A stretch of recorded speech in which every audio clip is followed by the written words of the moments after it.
We're addressing health and wellness issues, job creation, and all of the social problems that we have. It's not all done by my department. We have a number of partnering teams that are addressing those issues, and that's what people want. So we believe that over the next 20 years, 25 years, if we're able to attract 15,000 new residents back into the Laney Walker-Bethlehem neighborhood, we will have gone a major step. The slide you have before you just shows different stages. Those that are in green, we control them. Some of them are in gold. We have options on them.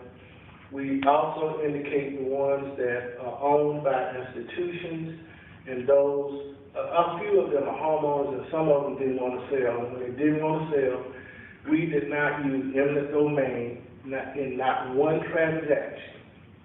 Everything was voluntary. If they didn't want to sell, that was fine. We just moved right on. So we've got over $2 million in acquisition. Again, I talked about the Penn Savings Bank, which is on the top. And the bottom one is the pending purchase of the famous store on Southern Club. Heritage Pines. Again, it runs Pine Street, Florence Street, and parts of 12th. We have not done a lot of pre-development work on 12th. In fact, we limited our pre-development work to Pine Street and to the first part of the block between Florence and Laney Walker on 11th. We have began to build homes on Pine Street. In fact, we have numbers that will be coming afterwards. The top slide shows what it looked like before, and the bottom slide shows how it looks now. Some of them are intertwined. But what we do on every project, we actually go in and we lay out the street map.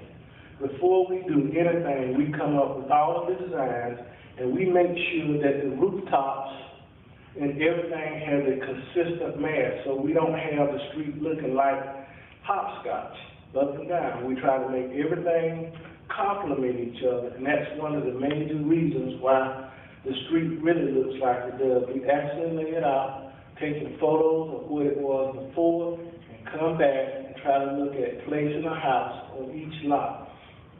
So when people come in and say, well, I want this model house, and I want it on this lot, that may not be able to happen. We go back to our plan and we look and see what does the mass do. And if they say, well, I want it, I say, well, we can give it to you, but we can't let you build it on that lot because that throws out the street scheme, and we don't allow that to be done. So we take our time in making sure that we protect it. Within Heritage Pines, we have 12 homes that are completed or under construction. It's really 4 that are under construction. One of them is about 90%, and the other, 3 of them about 90%. One of them will be about 60%. We have 8 homes sold, and we built out 8 rental units. We have also done 1,400 linear feet of new service lanes that are either completed or under construction. Right now, as of today, we have calculated that Heritage Pines has increased the tax base by $3.3 million. We have reached well over our $1 million mark on sales, and our total project investment is $3.9 million. We put in $585,000 of infrastructure, which is sidewalks and rear access lanes.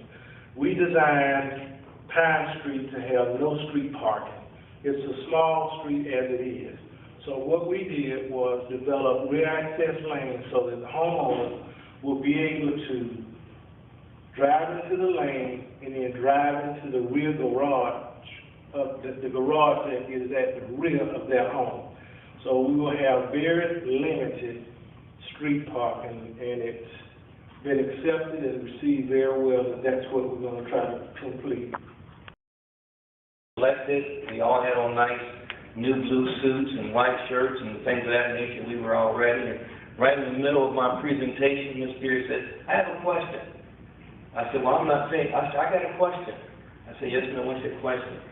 She says, have you ever seen a neighborhood that looked like our neighborhood? Have you ever worked in one? And tell me the truth, is it that bad? So I thought for a moment. I wanted to say, no, ma'am, this is nothing in comparison to some of the other neighborhoods that we worked in. But I thought for a moment. I said, you know what, if we win this project, let's start off on the right foot. And I said, yes, ma'am, this is pretty tough. I mean, we've done a lot of work in a lot of places throughout the country, especially in the Southeast, and you probably have as many vacant and abandoned homes in this neighborhood as any neighborhood I've ever seen in my professional career. But the way we look at that is we look at that as a development opportunity, not as a negative.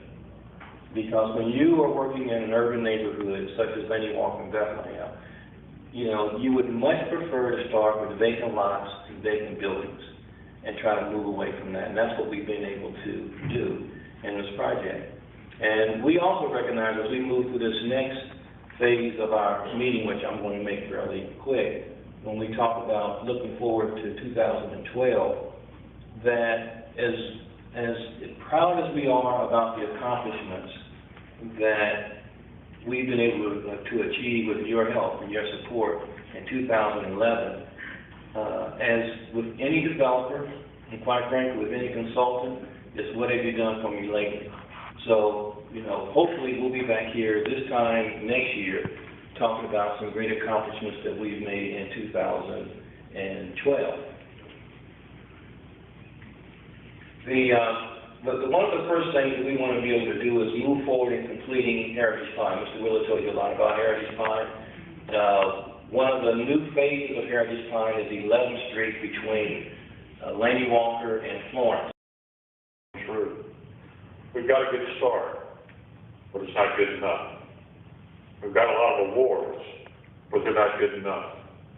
You know, we've got a lot of recognition, but that's not good enough. What's good enough is when we can walk down these streets and see children playing in the yards.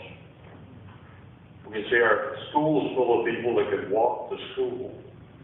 We see our churches full of people that can walk to church. We see small stores and retail that when you walk in, they know your name. When we see that, we can rest.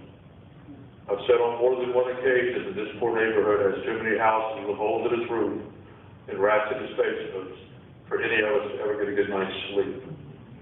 It's our job, it's our calling, it's our responsibility to make sure that those houses are fixed.